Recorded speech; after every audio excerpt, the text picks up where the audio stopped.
शिवाय गुरवे नमः।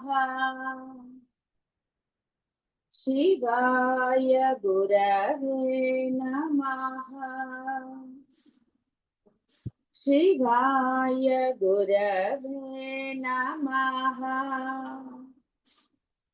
शिवाय गुरवे नमः। शिवाय गुरवे नमः। ఆవిడే అధిష్టాన దేవత. ఒకళ్ళు చెప్పారని నేను ఇంత ముందు కూడా చెప్పాను. గురువు గారు మొదలు పెట్టారా లేదా అనేది ఒక ధ్యాస ఉండాలి. అంతేగాని ఒకళ్ళు చెప్పారు కదా అని వెంటనే అందరు కాదు, అది పద్ధతి కాదు. నేను ఇక్కడ మొదలు పెట్టినా చెప్తూనే ఉంటారు.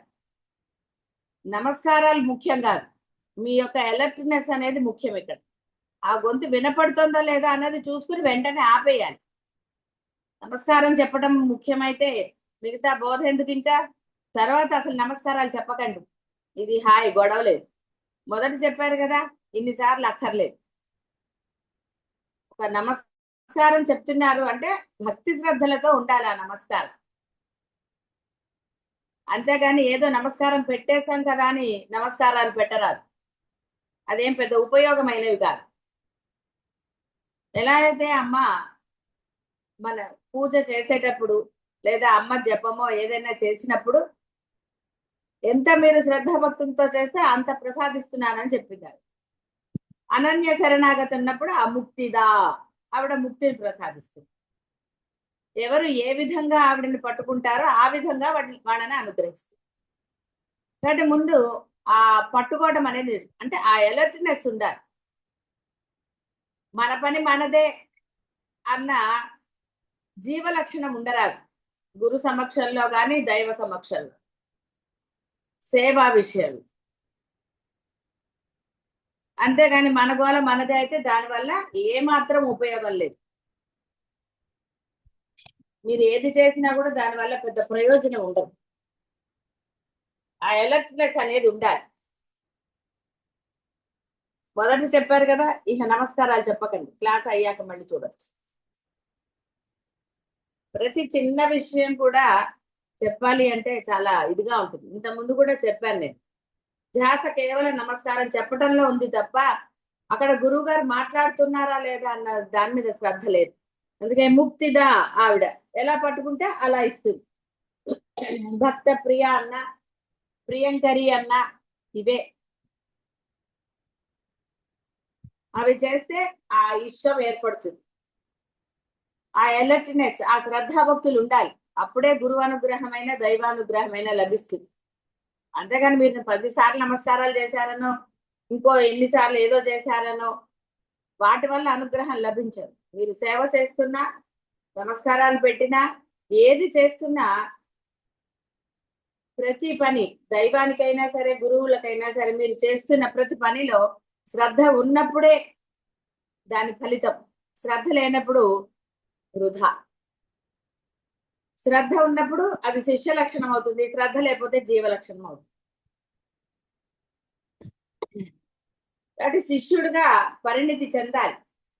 అప్పుడు ఆ యొక్క ముక్తిని పొందటం అంటే ఉన్నది ఉన్న స్థితిలో స్థిరంగా ఉండటం అనేది అత్యంత సులభం అయిపోతుంది.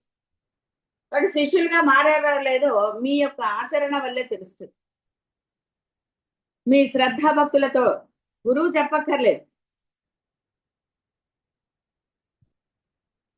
శ్రద్ధగా ఉండండి, శ్రద్ధగా ఉండండి అని గురువు చెప్పవలసిన ఆవశ్యకత లేదు. అద్వైతం మామూలు బాహ్య ప్రపంచంలో టీచర్ శ్రద్ధగా చదవండి మార్కులు వస్తాయని వాడాడు. చదివేవాడు చదువుతాడు, లేనివాడు లేడు. కానీ అద్వైతంలో దైవం చెప్పదు వచ్చి, అందుకే దైవం మాట్లాడకుండా అయ్యాడు. కలియుగంలో దైవం అందుకే మాట్లాడు, ఎందుకంటే చెప్పి వేస్ట్ వీళ్ళకి. వాడి గోల వాడిదే తప్ప. అప్పుడు ఆ కథ చదివాం కదా ఒకటి, నీకేం నాయన నువ్వు గుళ్ళో నిల్చున్నావు హ్యాపీగా, అన్ని స్వీకరిస్తున్నావు, చూడు నేను ఎన్ని తిప్పలు పడుతున్నాను అన్న. దైవం అన్నాడు, నీకేం తెలుసురా నా కష్టాలు. ఆ కథ మీకు అందరికీ తెలిసిందే. వీడు ఒకరోజు అక్కడ ఉన్నాడు. కాబట్టి ఇక్కడ ఆ ఎలర్ట్నెస్, ఆ శ్రద్ధాభక్తి ఉండాలి.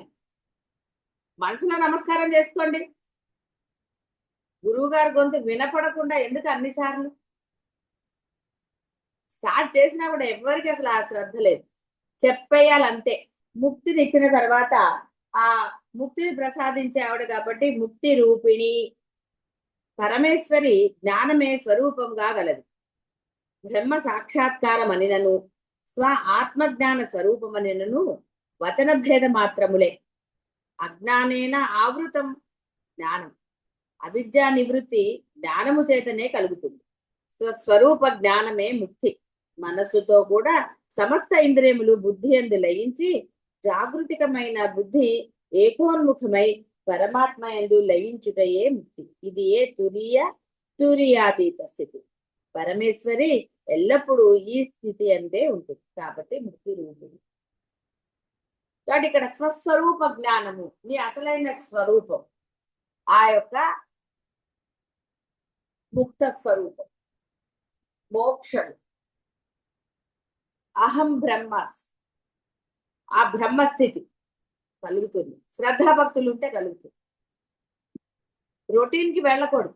అందుకనే పూజ కూడా రొటీన్ అయిపోయాక అక్కడ శ్రద్ధ ఉండదు. నిన్న చెప్పుకున్నది అదే. అందుకనే భావంతో చేస్తాను.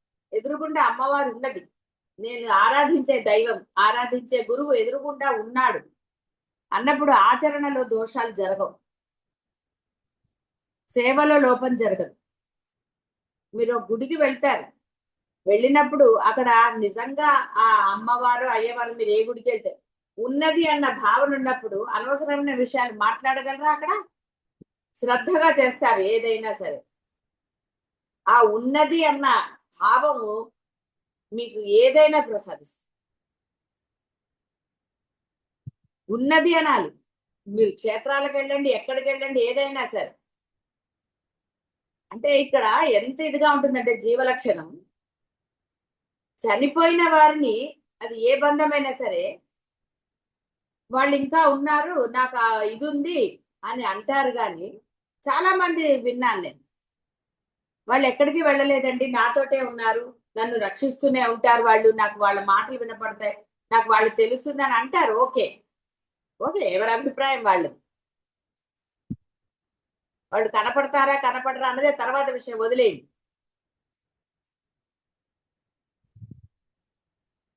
అంతటా ఉన్న పరబ్రహ్మ నీకు ఉన్నది అని నువ్వెందుకు అనుకోలేకపోతున్నావు? నువ్వు ఆరాధించే దైవం ఉన్నది అని ఎందుకు భావన చేయలేకపోతున్నావు? నీతో కొన్ని సంవత్సరాలు గడిపిన ఒక ఒక జీవుడు అందపోదు, ఇంకా మరి కనపడటం, అసలు ఆ కనపడటం అనేది ఏమిటో కూడా తెలిసి కాదు ఆ మనిషి ఉన్నాడు రక్షిస్తున్నాడు అంటారు. ఎలా రక్షిస్తాడండి? కానీ అంతటా వ్యాపించిన ఆ పరబ్రహ్మమా, దైవమా, గురువా, మూడుగా చెప్తున్నాను కాబట్టి విడివిడిగా లేరు. అభేదం ఇక్కడ వచ్చింది కదా, అభేదము, భేదమాత్రములే, వచన భేదములు. మరి వాళ్ళు ఉన్నారని ఎందుకు భావించటం లేదు? ఎందుకని ఆ స్థిర బుద్ధి కలగటం లేదు? ఇక్కడ కూడా మీ అవసరాలు తీరుతున్నాయో లేదో చూస్తున్నా. మీ బాహ్యమైన అవసరాలు తీర్తే అబ్బో, ఇహ దైవము అంటే మా గురువు అంత గొప్పవాళ్ళు లేరు, మా దైవం అంత గొప్పవాళ్ళు లేరని ప్రచారం. ఇహ కోరిక తీరలేదు. నీ కోరికలో నీకు శ్రేయస్సు కలుగుతుందా, నీకు ఆపదలు కలుగుతాయో తెలిస్తే కదా గురువులు గాని దైవం గాని దాని ఎందు ఇది చేయరు. ఆహా, అక్కడ వెంటనే మార్చేస్తారు, గురువుల్ని మార్చేస్తారు, ఎక్కడికెక్కడికో వెళ్తారు, రకరకాలుగా చేసుకుంటారు. ఎక్కడికి వెళ్ళినా బాహ్యమైన వాళ్ళు తీరిస్తే దానివల్ల నువ్వేమనుభవిస్తావు నీకు తెలుసు. ఇంకా పైగా ప్రచారం కూడా చేస్తారు, గురువులను నమ్మకండి, అసలు ఈ గురువులే అసలు నమ్మకండి. చూడండి, అంటే వారు పొందిన అన్ని మర్చిపోతారండి, ఏం సందేహం లేదు. ఎంత కృతజ్ఞత అంటే అది. వాడు ఎన్ని జన్మలైనా వాడు ఏది పొందడు వాడు.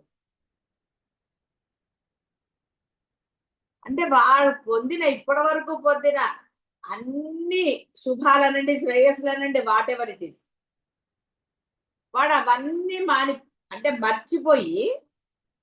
మర్చిపోవడం అంటే నిజంగా మర్చిపోయి కాదు, వాటన్నిటికీ విలువ లేకుండా చేసి ఇప్పుడు ఇది నాకు కావాల్సింది, ఇది నేను పొందలేదు కాబట్టి ఈ గురువు వేస్ట్, అంత కృతజ్ఞతతో ఉంటారు. అంటే చెడు ప్రచారం చేస్తారు. ఏమిటండి అది? అదే జీవలక్షణం అంటారా? నువ్వు జీవలక్షణంగా నీ జీవుడిగా నువ్వు పనికిరావు అసలు. కాబట్టి జ్ఞానమే స్వరూపంగా కలగదు, బ్రహ్మస్వరూపం. కాబట్టి ఆత్మ సాక్షాత్కారం అన్నా, ఆత్మజ్ఞాన స్వరూపం అన్నా, బ్రహ్మ సాక్షాత్కారం అన్నా వచన భేదములే కానీ అన్నీ ఆవిడే. కాబట్టి ఇక్కడ కూడా పరబ్రహ్మం అన్నా, ఆరాధించే దైవం అన్నా, సద్గురువు అన్నా 3 వచన భేదములే తప్ప వీళ్ళకి అభేదము. నేను అందరు గురువులు చెప్పట్లేదండి, సద్గురువు మాత్రమే చెప్తాను. కాబట్టి నీ దృష్టిలో భేదం ఉంటుంది తప్ప సద్గురువుల దృష్టిలో కానీ దైవంలో కానీ ఎక్కడా కూడా భేదం అనేది ఉండదు. నిన్న మొన్న కూడా వచ్చింది. ఆవిడ ఏమి అలా చెప్పారు, అందరినీ ఒకే రకంగా అనుగ్రహిస్తుంది, వారు పట్టుకునే విధానం. స్వస్వరూప జ్ఞానమే ముక్తి. మనస్సుతో కూడా సమస్త ఇంద్రములు బుద్ధి ఎందు లయించి జాగృతికమైన బుద్ధి ఏకోన్ముఖమై పరమాత్మ ఎందు లయించుటయే ముక్తి. అంటే పరమాత్మ అంటే అక్కడ వేరేగా ఎక్కడుంది? ఉన్నది పరబ్రహ్మమే. నేను అన్న స్ఫురణ ఎప్పుడైతే నీకు నశిస్తుందో అదే ముక్తి, అదే స్వస్వరూప జ్ఞానం, వేరేది ఏమీ లేదు. ఈ నేను అన్న వ్యవహారం ఒక టేప్ రికార్డర్, ఒక టీవీలో లాగా జరగాలి. కేవలం ఆ వ్యవహారంలో మాత్రమే నువ్వు తప్పదు కాబట్టి నేను అనాలి. నీ నామరూపాలని ఇది చేసుకోవాలి, తప్పదు.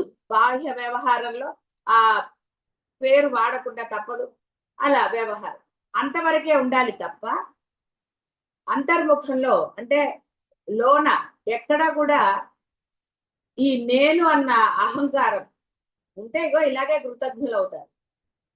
ఏం సందేహం లేదండి, కృతజ్ఞులు అవుతారు.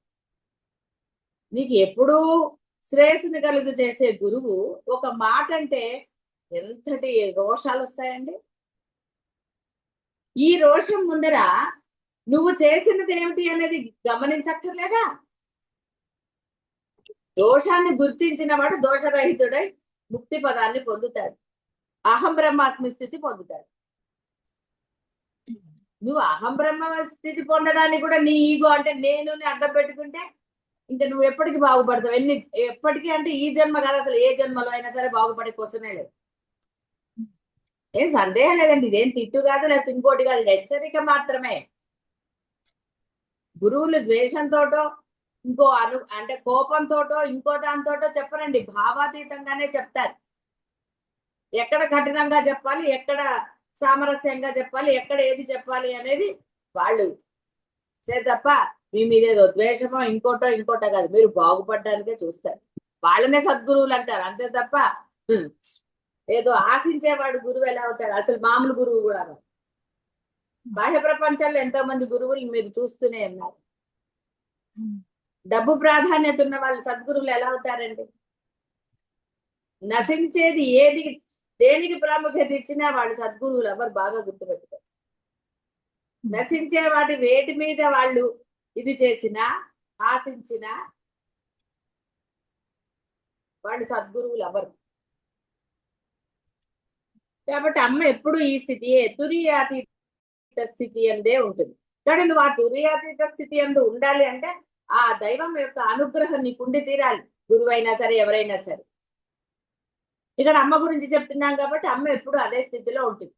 కాబట్టి ఆ స్థితిలో నీలో కూడా అదే స్థితిలో ఉంటుంది ఆవిడ. ఇక్కడ ఇందాక చెప్పారు లయం అవ్వాలి అంటే నువ్వు ఆవిడలో కలిసిపోతే అమ్మ నేనంటూ లేనమ్మా నువ్వే. వహామి అహం అని చెప్పలేదు ఆయన, నేను చూసుకుంటా లేరా అన్నాడు కదా. ఎప్పుడైతే నువ్వు సాక్షి అయిపోయి నీలో ఉన్న ఆ దైవము అంతటా అంటే అన్ని పనులు చేస్తూ ఉంటుందో నీ పనులు, అదే లయము, అదే ముక్తి, వేరే ఏం లేదు అక్కడ. నేనంటూ లేను అన్నదే ముక్తి. లాస్యప్రియ, లాస్యం అంటే మామూలుగా నృత్యం. స్త్రీలు చేసేదాన్ని లాస్యం అంటారు, పురుషులు చేసేదాన్ని తాండవం అంటారు.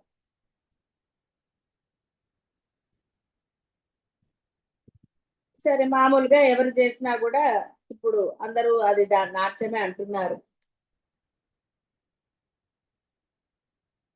ప్రళయకాలంన పరమేశ్వరుడు చేసే తాండవము పరమేశ్వరి విలోకనమున చల్లనై ఆవిడ చూడటం వల్ల జగత్ విభూతికరమగు లాస్యముగా శోభించింది. అంటే ఆయన చాలా తాండవము ఇదన్నీ మనం వినటం, ఇందులో చదవటమే అంతే తప్ప నిజంగా అది చూడటం కేవలం జ్ఞానులకు మాత్రమే సంభవిస్తుంది. చాలా అంటే అది భయంగా ఉంటుంది ఆ లాస్యం తాండవం. ఆ తాండవంతో ఆయన ఈ సృష్టిని ఇది చేస్తారట. అప్పుడు సాక్షిగా అమ్మ మాత్రమే ఉంది, ఇంకా ఏ ప్రపంచం లేదు. అంటే ఏ సృష్టిని వాళ్ళు ఇది చేయాలనుకున్నారో ఆ సృష్టి, ఆ బ్రహ్మాండం పోను ఈవిడ చూడటం వలన అది లాస్యంగా, అంటే ఒక స్త్రీ నృత్యం చేస్తే ఎంతటి ఆనందాన్ని, తాండవం అంటే కొంచెం ఇదిగా ఉండేది అనమాట, ఉగ్రంగా ఉండేది. కాబట్టి ఒక ఈవిడ చేసే అంటే ఒక స్త్రీ నృత్యం చేస్తే ఎంత ఆహ్లాదకరంగా ఉంటుందో అలా మారిపోయింది ఆయన తాండవం. అందుకని పరమేశ్వరి నాట్య ప్రియ, నటేశ్వరి కాబట్టి ఆవిడని లాస్య ప్రియ అంటున్నారు. లయకరి, ఈ లయము చిత్తవృత్తి విశేషం. దశధ్యాన సమో లయ అను న్యాయమున లయమనున్నది 10 ధ్యానముల సమానం. జీవ బ్రహ్మైక్య కాలం ధ్యాన నిష్ఠులకు మనోలయాన్ని ప్రసాదిస్తుంది కాబట్టి అమ్మ లయకరి. భక్తజన హృదయముల తన భావనయగు ఆత్మ భావనయందు లయింపచేస్తుంది. మానసిక లయంను చేకూర్చి సమాధి స్థితిని పొందిస్తుంది. పరమేశ్వరి కల్పాంతములో ప్రపంచముల లయమనరించి వాసనారూపమున తద్బీజములను వహించి ఉంటుంది కాబట్టి లయం. అంటే ఏమంటే సృష్టి అయిపోతే ఆహా నేను ఎన్ని ఏది చేసినా నాదేమి ఉండదండి అని నువ్వు అనడానికి లేదు. ఆవిడ బీజ రూపంలో ఆవిడకి ఏమిటండి సాధ్యం కానిది ఏమిటి. కానీ ఏదో ఒకటి తక్కువ అంచనా వేయకూడదు దైవాన్ని. నువ్వు ఆరాధించే దైవాన్ని తక్కువ అంచనా వేయరాదు. పరబ్రహ్మాన్ని, ఆ పరబ్రహ్మ రూపమే దైవము, ఆ పరబ్రహ్మ స్వరూపమే సద్గురు. కాబట్టి నువ్వు నీ బుద్ధికి, నీ పరిమితి బుద్ధికి తోచినట్టుగా వారిని కింద స్థాయికి తీసుకురాలి. కాబట్టి ఆత్మ భావన ఎందు భక్తజన హృదయంలో తన భావనయకు ఆత్మ భావన ఎందు, అంటే వాళ్ళ హృదయాన్ని తన ఎందు లయం చేస్తుంది. ఆ శక్తి ఆవిడకే ఉంది, నీకు లేదు. నువ్వు ఎంత ప్రయత్నం చేసినా, ఇప్పుడు మీరు చెప్తారు కదా విఘ్నం కలుగుతోంది విఘ్నం కలుగుతోంది అని, మరి ఎందుకంటే మీరు సరే అవన్నీ ఇప్పుడు అవసరం లేని విషయాలు, ఎందుకంటే మీది మీకు తెలుసు కాబట్టి మళ్ళీ ఎన్నిసార్లు చెప్తాను. ఆల్రెడీ కొన్ని అప్పచ్చులు పడ్డాయి కదా, అందుకే ఇంకా ఎందుకులేండి, ఎక్కువ అయిపోతే కష్టం కదండి, తెలియదు అజీర్తి చేసి. అందువలన అమ్మ ఆ అనుగ్రహాన్ని ప్రసాదిస్తుంది, ఆ యొక్క జీవి హృదయాన్ని తనలో లయం చేసుకుంటుంది కాబట్టి అదే జీవ బ్రహ్మైక్యం అవుతుంది. అందుకని ఆవిడ లయకరి. లజ్జ యాదేవి సర్వభూతేషు లజ్జారూపేణ సంస్థిత. కాబట్టి ఈ సిగ్గు అనేది ఏదో మామూలుగా అవతల వాళ్ళని చూసి సిగ్గుపడటం అది కాదండి. ఒక తప్పు చేసినప్పుడు సిగ్గుపడాలి, నాకు వచ్చింది అదే, ఒట్టిగా ఏ మాటలు రావు. దోషం చేసినప్పుడు సిగ్గుపడి క్షమాపణ చెప్పుకుని ఆ దోషరహితులుగా అవ్వాలి, అది. అంతేగాని అహంకారంతో నన్ను అంటారా అంటే చెప్ప కదా, ఇంకా ఏ జన్మలో వాళ్ళకి ఇది. ఎందుకంటే ఎలా ఉంటారంటే నచ్చినవి ఇది చేస్తారు. నచ్చితే గురువు, నచ్చకపోతే గురువు లేడు, దైవం లేదు.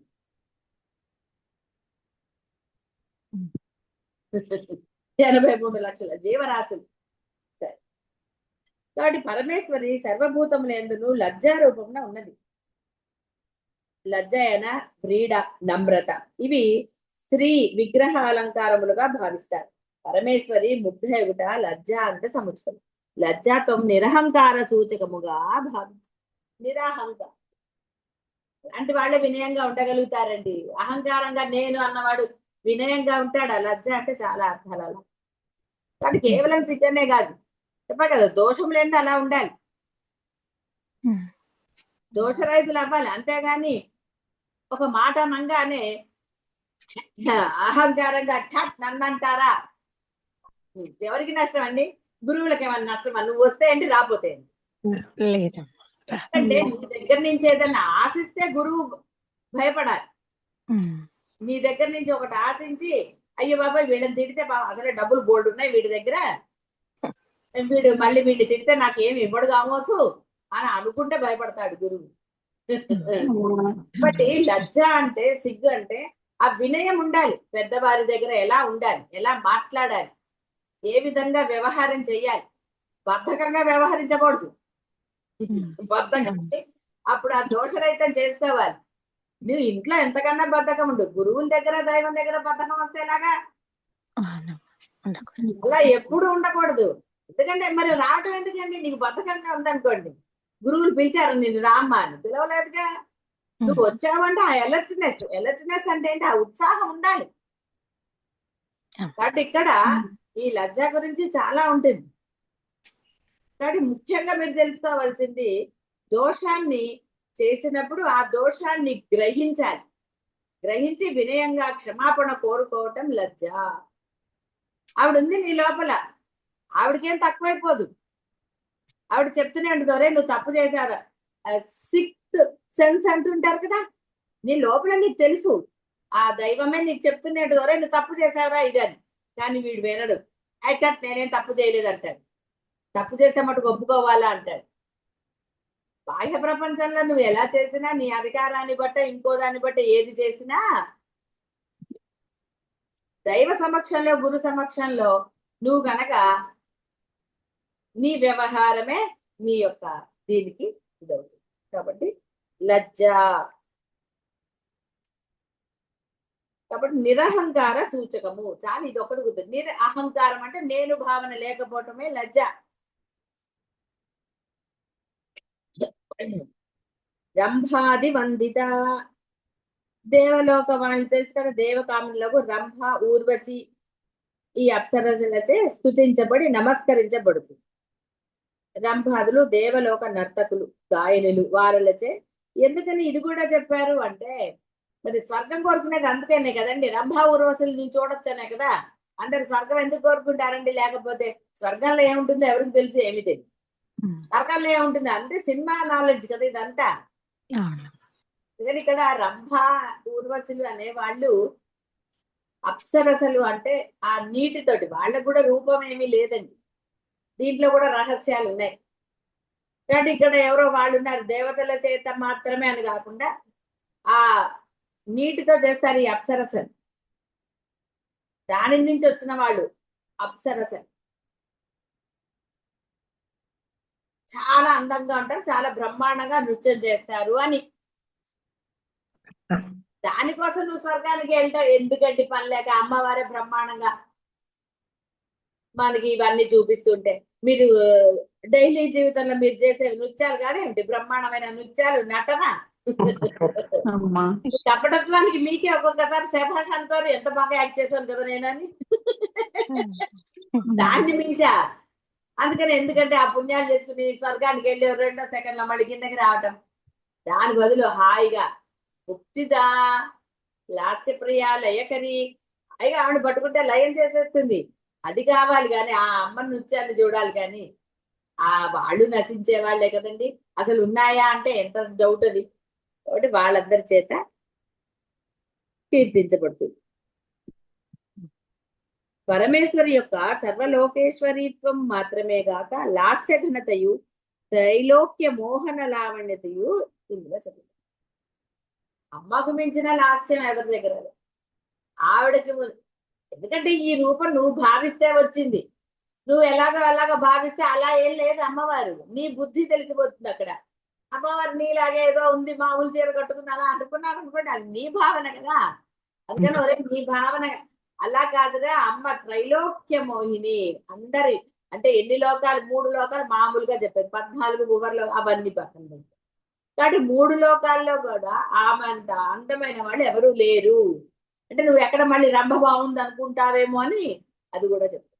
కానీ రంభ అది వందిత అంటే ఇది బాహ్యానికి కనపడే అర్థం, సూక్ష్మార్థాలు ఉంటాయి. కాబట్టి ఇవి బీజాక్షరాలు. ఇక్కడ కొంచెంగా చెప్పారు. రంభ అంటే బీజవర్ణములచే ఉంటుంది కాబట్టి ఆ బీజవర్ణాలు సరే. ఇంకా అది భవదా భవదా వసుధా వృష్టి. ఇక్కడ వసుధాకి ఒత్తు పెట్టాలి, ఈ భవదాకి లేదు. ఇక్కడ దా అంటే ఇచ్చినది. భవదా వసుధా వృష్టి. సంసారమను అరణ్యాగ్నికి పరమేశ్వరి అమృత వర్షము వంటిది. తన భక్తజనులకు జ్ఞానమును ప్రసాదించుట మూలంన జనన మరణ రూపమగు ఎన్నటికి నీ ఎడతెగని ఈ సంసారమును నివర్తింపచేస్తుంది. అంటే ఇక లేకుండా చేస్తుంది. సంసారమును అరణ్యాగ్నికి అమృత వర్షము సుధా వృష్టి. భవ సంసార దావ పిపాసకులకు అనగా అభివృద్ధిని కోరువారులకు అమృత వర్షం వంటిదైనను, లేక వసుధ రూపమగు భూరూపమగు భాగ్యము. ల్యాండ్ లార్డ్స్ అంటారు కదండి, అంటే రెడ్డు చెప్పారు. కొంతమందికి భూములు కొనటం మీద చాలా ఇంట్రెస్ట్ ఉంటుంది, అలా కూడా అనుకోవచ్చండి. మామూలు తృష్టి కలిగినట్లు వాడికి తృప్తి అయ్యేటట్టుగా ప్రసాదిస్తుంది. జ్ఞాన సంతాన ధనములను ప్రసాదిస్తుంది పరమేశ్వరు. కాబట్టి భవదా వసుధా వృష్టి. వసుధా వృష్టి అన్నిటిని ఇస్తుంది ఆవిడ. ఆవిడ ఇవ్వలేంది ఏమిటండి? ఏదో మీ తృప్తి కోసం ఏమండి భూములు ఇస్తుందా ఇవ్వదా అని ఏమన్నా ఎక్కడికన్నా ఎవరికన్నా డౌట్ వస్తే, ఆవిడ అనుగ్రహం ఉంటే భూములు ఏం కర్మ, అంతా మీదే. ఇంకొంతమంది చూడండి ఊరు ఊరు కొనేసుకున్నారు అంటారు, ఆ ల్యాండ్స్ అన్ని వాళ్ళవే అంటారు. అలా అనుగ్రహిస్తా అయితే ఈవిడ అనుగ్రహము వీడు ఇప్పుడు పూజ చేస్తే లభించింది అనడానికి లేదు. ఏ జన్మలోదో ఉంటుంది వాడికి లభిస్తుంది. వాడికి లభించింది అంటే ఆవిడ ప్రసాదించిందే, వాడు ప్రారంభన చేసినా చేయకపోయినా. అంటే ఇది పూర్వ జన్మదని మనము ఒక పాజిటివ్ గా ఉండాలి. అంతే తప్ప ఏమండి వాడు దుర్మార్గుడు అండి, వాడికి బోర్డు ఉన్నాయంటే వాడు కబ్జా చేశాడా ఎలా. తృప్తి ఇక్కడ అది కూడా వచ్చింది, తుష్టి కలుగునట్లుగా ప్రసాదిస్తుంది. ఏంటి కబ్జాదారులకి అధర్మపరులకి తృప్తి ఉంటుందండి, బాగా గుర్తుపెట్టుకోండి. ఆవిడిచ్చిన ఒక భూమి కావచ్చు, ధనం కావచ్చు, ఏదైనా సరే అదే ఆ దైవం ప్రసాదించింది అయితే పరమ తృప్తిగా ఉంటుందండి. బాగా గుర్తుపెట్టుకోండి. మీ అంతటా మీరు సంపాదించిన డబ్బు ఎందు కానీ, అంటే మీ లోపల తృష్ణ ఇంకా సంపాదించాలి, బ్యాంక్ బ్యాలెన్స్లు పెంచుకోవాలి అనుకుంటారు కదండి, తర్వాత ఉపయోగపడాలి, ఏదో అది కావాలి దీనికి దానికి అనుకుంటూ మీరు లెక్కలేస్తారు కదా. రకరకాలుగా లెక్కలు వేసుకుంటారు. మీ లెక్కలు ఎప్పటికవుతాయండి? అవ్వవు. ఎందుకంటే తృప్తి లేదు కాబట్టి లెక్క అవ్వదు. లెక్క ఎప్పటికీ పూర్తవదు, ఎప్పటికీ పూర్తవదండి. ఇవాళ అంటాడు అమ్మాయి ఒక 10,000 సంపాదించేస్తే ఇంకా చాలా అని ఇవాళ అంటాడు వాడు. 10,000 అవ్వగానే ఇవేం సరిపోతాయి, ఖర్చులు పెరిగాయి, రేట్లు పెరిగాయి అంటాడు, మళ్ళీ పెంచుతాడు. ఎందుకంటే వాడికి తృప్తి లేదు, ఎందుకంటే వాడు అనుకుని కష్టపడి సంపాదిస్తున్నాడు. అదే అమ్మిస్తే తుష్టి కలుగునట్లుగా ప్రసాదిస్తుంది. మామూలు జీవుడికి వాడు సంపాదించినది అంటే వాడు అనుకుని కష్టపడో ఇలా చెప్పినా కదా, అధర్మంగా సంపాదించింది ఎప్పటికీ తృప్తి ఇవ్వదు. బాగా గుర్తుపెట్టదు, ఏమి తృప్తి ఇవ్వదు. ఇంకా 70 ఏళ్ళు కాదు, 80 ఏళ్ళు కాదు, 90 ఏళ్ళు వచ్చిన వాడి గోలంతా డబ్బు మీదే ఉంటుంది. ఏదో సంపాదించేయాలి, ఏదో సంపాదించాలి, ఏదో ఏమిటి సంపాదిస్తాం? నీ ఖాతాలో లేదు, ఏమిటి వస్తుంది? అధర్మం చేస్తే ఏం జరుగుతుంది? ఎందుకండి? పూచిక పుల్ల అంటే గడ్డి పరక నీదైతే నీ దగ్గరకు వస్తుందని అమ్మ చెప్తూ ఉంటే, రే నేను ప్రసాదిస్తే ఆ గడ్డి పరక కూడా నీకు ఆనందాన్ని ఇస్తుందిరా అని ఆవిడ చెప్తూ ఉంటే నువ్వు ఆరాధించే దైవం. ఇంకా ఎందుకండి తాపత్రయం? ఎందుకు అధర్మం చేయాల్సిన అవసరం ఉందా? ఏది లేదు. నీకు కావాల్సింది నీ లిస్టులో లేకపోయినా ఆవిడ ఇవ్వదలుచుకుంటే, ఎందుకంటే మీ మీ ఆలోచనలో కానివ్వండి, మీకు ఏది లేకుండా కూడా మీకు ఎన్నో లభించాయనడానికి ఎంతో మంది ఉన్నారు ఇక్కడ. ఉదాహరణ ఇప్పుడు అవి చెప్పుకోవటం మన లక్ష్యం కాదు, అంటే ఎవరి అనుభవం వాళ్ళకి చెప్తున్నారు. మీరు అసలు కళలో కూడా ఊహించింది జరగలేదు, ఊహించనిది జరిగిందని అనుకుంటూ ఉంటారు కదా, అదే అమ్మ ప్రసాదించేది. మీ పని హాయిగా ధర్మంగా ఉండటమే. ధర్మం నీకు ఏది కావాలో, ఏది నీ లిస్టులో లేకపోయినా ప్రసాదించే సత్తా ఆ దైవానికి. కాబట్టి ఆవిడ తృష్టి కలుగునట్లుగా ప్రసాదిస్తుంది. నీకు తృప్తి కలుగుతుంది, అందులో సందేహం లేదు. తృప్తి లేకుండా ఎంత సంపాదించినా, ఎన్ని వస్తువులున్నా, అసలు అది ఏదైనా సరేనండి, మళ్ళీ విడివిడిగా ఎందుకు చెప్పుకోవటం? ఎందుకంటే మీ అందరిలో ఎవరికి దేని ఎందుకు తృప్తి ఉంది, దేని ఎందుకు తృప్తి లేదో మీకు తెలుసు కదా. కాబట్టి ఎందులో అయితే మీకు తృప్తి లేదు అంటున్నారో అది మీ గోళ. జీవ లక్షణం. జీవుడు ఎప్పుడు తృప్తి పడ్డండి, వాడు ఇంకా ఏదో అంటూనే ఉంటాడు. పిల్లలు చూడండి, కాస్త ఆకలేయంగానే, చిన్నపిల్లలు అయితే ఆ పాలు తాగేసి వాడు హాయిగా ఉంటాడు, మళ్ళీ ఆకలి వేస్తే తప్ప పడడు. కానీ జీవుడు అలా ఉంటాడండి? ఏం ఉండడు. అజీర్తి వచ్చే వరకు తింటాడు, లేదా అటొచ్చి ఇటొచ్చి చేస్తాడు. వాడికి తృప్తి ఎక్కడండి? ఇదంటాడు, అదంటాడు, నానా రకాలు. జీవుడికి ఎప్పుడూ తృప్తి ఉండదండి. ఎందుకంటే వీడి భావన అది ఏదైనా సరే. బంధముల మీద ప్రేమ కూడా అంతే. ఏదైనా సరేనండి, వీడికి తృప్తి ఉండనే ఉండదు. ఇంకా ఏదో, ఇంకా ఏదో, ఇంకా అది ఎంత సరే. 33 ఓకే. ఇది కొంచెం, ఎందుకంటే పాపారణ్య దవానల అనేది, మరి పాపాలు ఎక్కువ ఉన్నాయి కదండి, మరి చూసారా? ఏమి వృధాగా రాదండి గురువుల నోట్ల నుంచి. వచ్చింది అంటే దానికి కనెక్షన్ ఉందన్నమాట. అంటే పాపాల గురించి ఇవాళ చాలండి, పాపం ఎందుకు అనవసరంగా. చెప్పాను కదా, ఒక రోజే ఎక్కువ తింటే అజీర్తి చేస్తుంది. అందుకని పాపాల గురించి రేపు చెప్పుకుందాం. ఏమిటి పాపాలని చూద్దాం. ఎంతమంది జాయిన్ అవుతారో, ఎంతమంది భయపడి రారు. అంటే చక్కగా ధర్మంగా ఉండండి, అనవసరంగా లేనిపోని ఇవి తెచ్చుకోకండి. లజ్జ, ధర్మం ఉండాలండి, ఆ వినయం ఉండాలి. అప్పుడు ధర్మపరుడికే వినయం ఉంటుంది, ధర్మం చేయని వాడికి వినయం ఉండదు, తృప్తి ఉండదు. కాబట్టి నీకు తృప్తి ఉండాలి. తృప్తి లేకపోతే చెప్పాను కదా, 90 ఏళ్ళు వచ్చినా సరే సంపాదిస్తాననే అంటారు. ఎందుకండి? ఏం చేస్తారు? పోనీ ఓ సేవా కార్యక్రమం చేస్తారా, ఇంకోటి చేస్తారా, ఇంకోటి చేస్తారా? ఇవన్నీ మానేసి సంపాదన, సంపాదన, సంపాదన. అంటే లజ్జారూపం అంటే ఆ ధర్మంగా ఉండండి. తృప్తిని ఆవిడ కలగజేస్తుంది. నువ్వు ధర్మంగా ఉండు, నువ్వు ఆలోచించకు ఇంత కావాలి నాకు, ఇంత బ్యాంక్ బ్యాలెన్స్, ఇన్ని నగలు, లేకపోతే ఇన్ని వస్తువులు, ఇవన్నీ ఏం ఆలోచించదు. అమ్మ నువ్వు ఎలా చెప్తే అలా చేస్తాను అంటే నిజంగా అలా ఉండాలండి. చాలా మంది డైలాగ్ కొడతారు, ఎలా అయితే అలా అని. కానీ నిర్ణయం ఎవరిదండి? సంపాదించాలన్న నిర్ణయం నీది.